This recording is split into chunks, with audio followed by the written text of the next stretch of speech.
Today on the show, I'm happy to have Jacques Ludik. He's a CEO of Cortex Logic. They're an AI engine for business. I want to dig into selling your company to GE because that's like the dream for an entrepreneur to Yes. get an exit like that.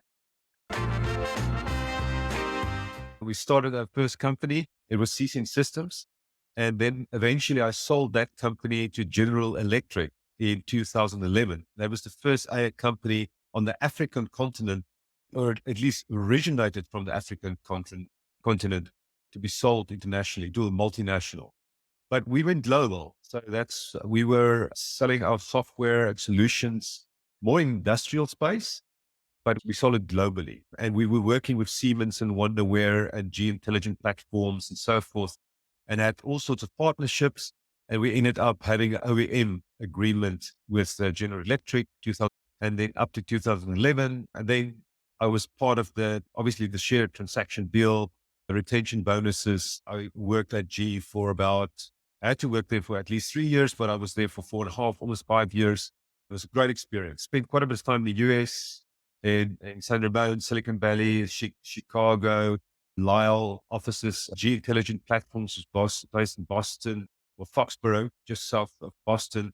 But then our customers were all over the place, all over the world. Spent time on all the continents, Australia, China, everywhere, Europe, Africa. So it was an incredible, adventurous time. The academic career was also like that because I was traveling all over the world presenting it, but it was an interesting switch, but so many lessons to learn. Most of my lessons was in the business world, and I didn't do a MBA or so. I just started when you're a startup, you just do everything.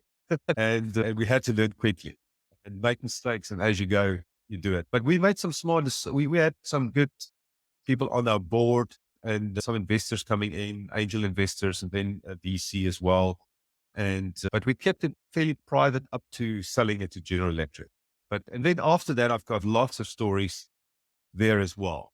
And maybe one of the things that we can unpack a little bit is that 14 years at Ceasing Systems, the big lessons there is that there's quite a bit of decisions that we made. There was some that turned out to be very good and where I can explain a little bit more. But then some was not that great, but we quickly rectified things as well. So there's many things to talk about. Yeah, let's talk about some of those decisions. Some of the early decisions, you know what, it was so interesting. And I can't believe it. I much later with Cortex Logic and the Cortex AI group, I made mistakes that I even didn't make earlier. So you're never too smart and too wise in terms of that. And you got to be so smart in terms of partners and to focus on the right things as well. But anyway, back to C things, by reverse back, that we started off if you think about Africa, South Africa, Australia, minerals, metals, mining is quite big here. So there's a great opportunity to work with multinational companies in that industry.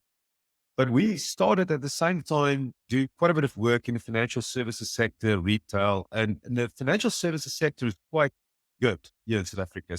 So we started doing data mining and applying AI to various applications, various customers across various industries. And then but it was not only software, we also created our own hardware systems like sensors that could be used in industrial space, like image recognition and all sorts of stuff. And so we had all sorts of divisions. There was software, there was hardware, there was different consumer facing business, which is different to the industrial world. And we had to make decisions after a few years. And it was quite interesting. It was hard because it's almost like you've got your babies and now you need to say, okay, we have to be the best in this in the world. We have to put all our focus and energy into this.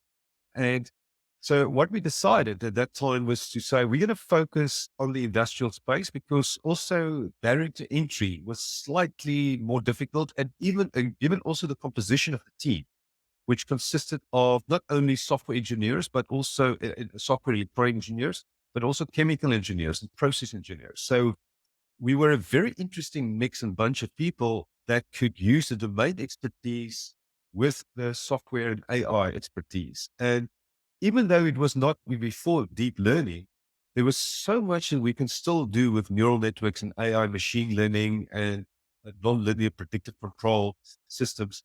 And what was quite interesting, if you increase throughput, yield, quality of any industrial customer, even with 1, 2, 3, 4, 5%, it translates to millions of dollars straight away. So it was so nice to starting apply technology where you can clearly see if you stabilize the process, you get things more sorted out, you can make those process enhancement or process improvements.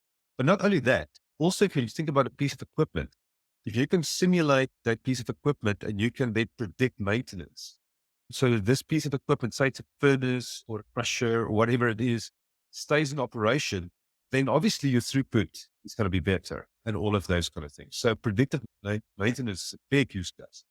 And then in the financial services sector, it was still about, remember the internet was still the early 2000s, still young, not a lot of data there. It was still growing exponentially. So purely based on data available, because in the industrial space, you've got lots of sensors, temperature sensors and pressures and flows and all sorts of stuff. So continuous real-time data. So it was more suitable actually for AI and data science to actually to do those kind of use cases. So it was a smart decision, although difficult, because we had a profitable financial services, data mining kind of business. There was not many other AI players around. And we actually close to selling off one division, but we decided, okay, no, we're going to keep all the people. We're going to focus on that. And we sold off our hardware image recognition. It was called Frothmaster to Kumpu in Finland because they were in that space. So that was an interesting time. So making hard strategic decisions and then everybody focused on the industrial space and building real-time AI solutions around that. And yeah, that turned out to be a good decision because we appointed international distribution partner network, solution partners, engineering partners to do what we do. So we show them how we use our software and solutions to actually implement that. And then we empower also big customers and we got a lot of enterprise deals and we spent quite a bit of time everywhere where there's industrial space. So I spent quite a bit of time in Australia and then manufacturing. We went first start with minerals, metals, which is continuous processing. And then when you go to the industrial space or the manufacturing space, it's batch and discrete processing. If you think about a motor car, a vehicle, or then you can think about all the different parts. I remember Harley Davidson in the US was an example where you actually help them to optimize the manufacturing processes around discrete manufacturing and so forth.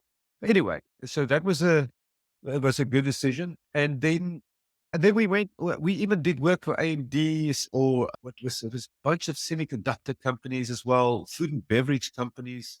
So we started to expand, but it was still the industrial space.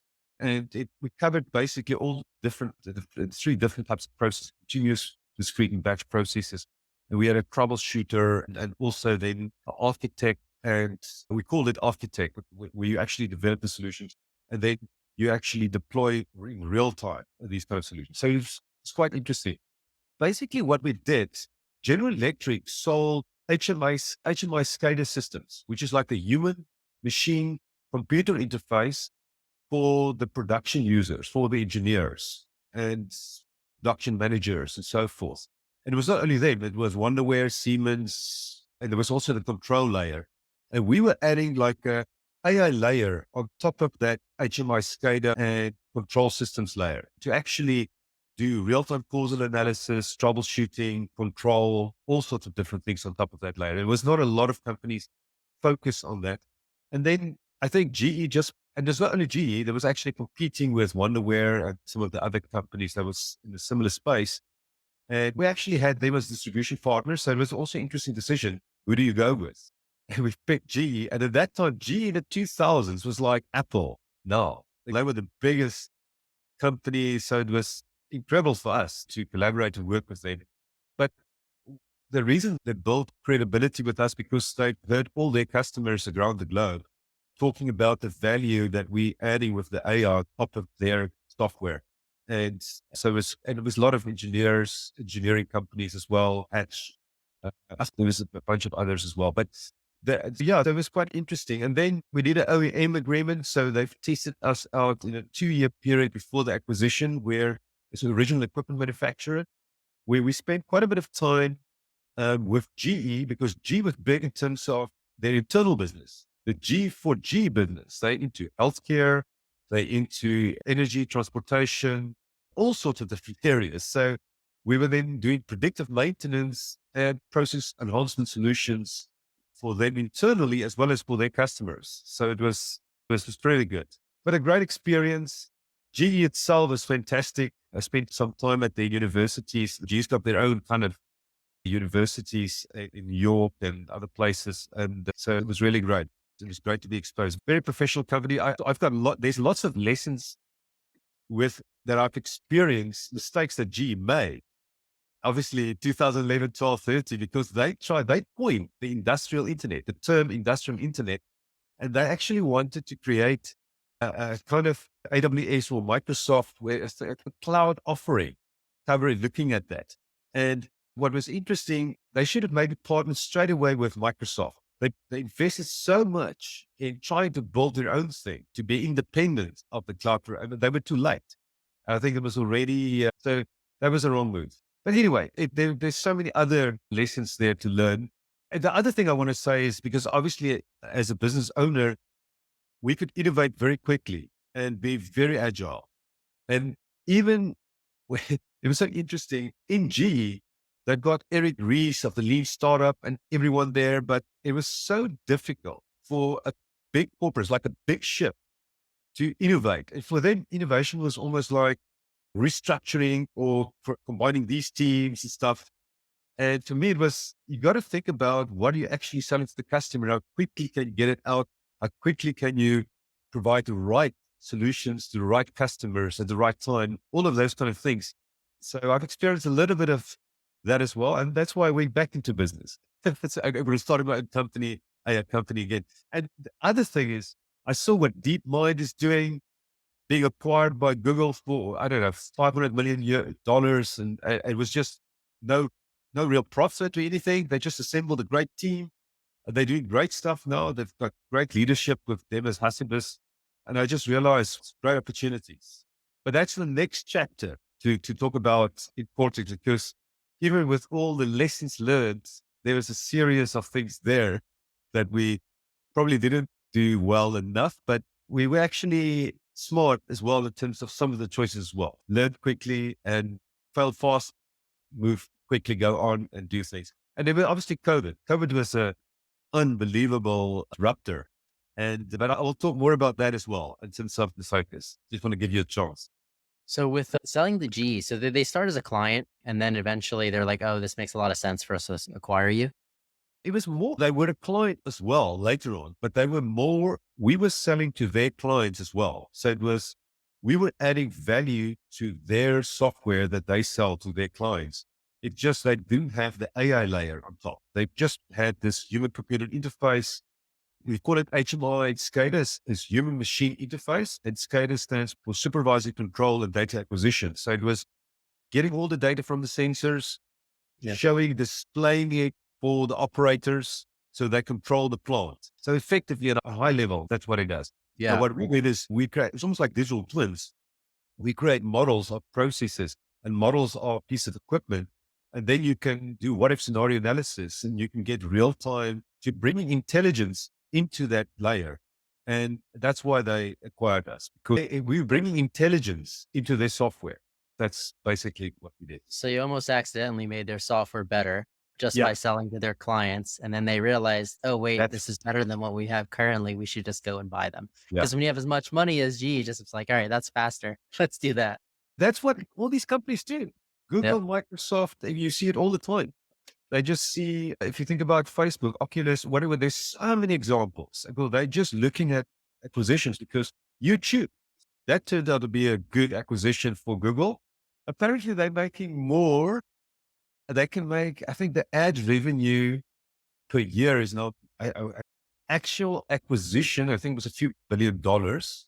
And they're making that with YouTube with ad revenue, just with YouTube, and I think in a short period. So I think in a year, they make that kind of revenue for what they purchased them. So it was Yeah. such Very a cool. affordable $3 billion Yeah. purchase. You can see this book, Democratizing AI to Benefit Everyone, is the book that I recently wrote, actually during the COVID time. But my first book was Neural Networks and Psychopathology. And it was an example of a book focused on applying AI to understand the brain and brain disorders. So I've actually partnered there with a psychiatrist, and we looked at OCD and all these kind of different brain disorders and building neural networks to simulate various things. So it was very interesting. And I started applying AI in chemical engineering. I had some friends and colleagues in electronic engineering and at the business school. This was all at university. And I was quite excited about research and trying to grow. But I realized, wow, this is powerful technology. If we can apply this in the real world, this would be fantastic. So there was a big decision there. And I had a few colleagues of mine that was one foot in academia, one foot in the private sector, but not committing. So if you think about lessons, I think you got to make a decision somewhere. And it took me, I was still doing, I was a senior lecturer researcher at Stellenbosch University, close to Cape Town. And I was traveling the world presenting AI papers at conferences and obviously writing books and all sorts of stuff. But then I partnered with a chemical engineer. He also did his PhD in AI, or actually chemical engineering, but AI applications. Yeah. So, Ja, if somebody wanted to get in touch with you about your current venture or just to learn more, how could they do? Yeah, you can go to jacquesludik.com and expect some announcements as well. Obviously, I'm busy with the AI driven digital, well, we call it the AI driven. It's actually a sustainable technology venture capital company where we automate the investment process using AI. So that's going to be a focus area. But before, I just want to mention that with Cortex, and I haven't covered that at all, we've created two AI-driven platform plays. So when you go to joblead.com, you will see a bunch of companies listed there. You will see Cortex Logic and Cortex AI Group, which is the company that I've started after GE. And I actually was at a company called Jumo before that. And I also was an angel investor in a company called the Student Hub, which is like a more educational play. That's also there. But Cortex Logic and Cortex Group spun out two companies, which is AI-driven wellness or wellness companion, mental wellness and general wellness companion companies. One is Journey Wellness. The other one is V Teen Wellness. And we won last year the World Economic Forum Youth Mental Health Award for that app. And we're rolling it out here in South Africa. We'll go global with that. And that will actually be listed on the Cape Town Stock Exchange or those kind of companies as well. So we did quite a bit of stuff. So you will see on joblead.com, you would see those kind of logos of Journey, Viv, Cortex. And then you will see Machine Intelligence Institute of Africa as well, which is a non-profit. And I decided we want to build an AI community in Africa. We want to help transform Africa. And when I started that, there was nothing going on here. And then since then, things exploded like everywhere else. But so I did that as well. But there's some big announcements in terms of the next phase, the next gen of Cortex and stuff. And watch the space. There will be more on jobclinic.com. We'll make sure everybody follows you to learn about these new things that are coming out. Yeah. I want to thank you, Ja, for coming on the show today. And thank everybody for listening to another episode of Failing to Success. Make sure to smash that subscribe button. I'm your host, Chad Kalecki with Cosmic Web Design and Development, and we'll see you next time.